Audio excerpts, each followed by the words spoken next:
God's promise to Abram was comprised of two dimensions, a natural dimension and a spiritual dimension. The natural dimension involved the establishment of an earthly nation and inheriting the land of Canaan. The earthly dimension, the natural dimension, involved the establishment of an earthly nation and inheriting the land of Canaan. Genesis 14, verses 13 to 18 says, Then the Lord said to Abram, after Lot had parted from him, Lift up your eyes from where you are, and look north and south, east and west. All the land that you see I will give to you and your offspring forever.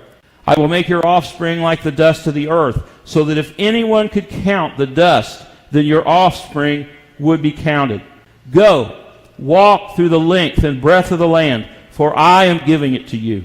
So Abram moved his tents and went to live near the great trees of Mamre at Hebron, where he built an altar to the Lord.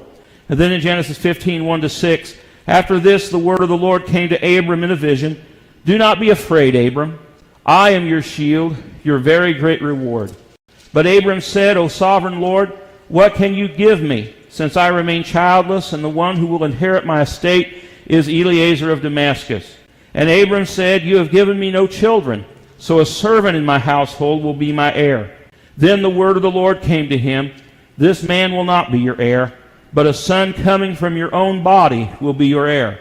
He took him outside and said, Look up at the heavens and count the stars, if indeed you can count them. Then he said to him, So shall your offspring be.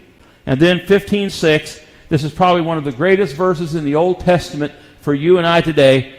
Abram believed the Lord, and he credited it to him as righteousness. You know, you read the story of Abram, and you read the story in Genesis, and you'll see that Abram did some odd things. And I'm being nice. When we judge it by our standards today, Abram did some odd things.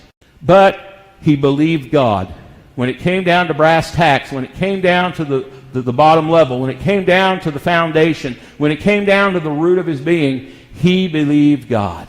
And friends, you and I may have failed the Lord at some time in our life. I'm sure all of us have at some time or another. We've come up short of the glory of God.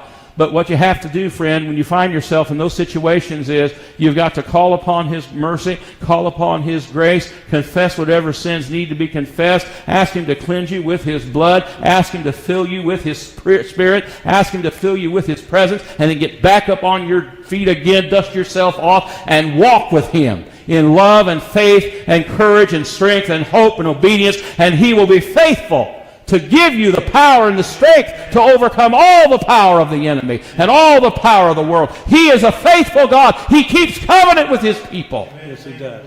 And if you believe Him, He'll credit it to you as righteousness. And that's why we're able to have salvation right now. It's because God is looking at the world, and He's looking at people who have faith in His Son, and He's crediting righteousness to them right now. That's why we have a standing in Christ Jesus, is because God credits our faith as righteousness.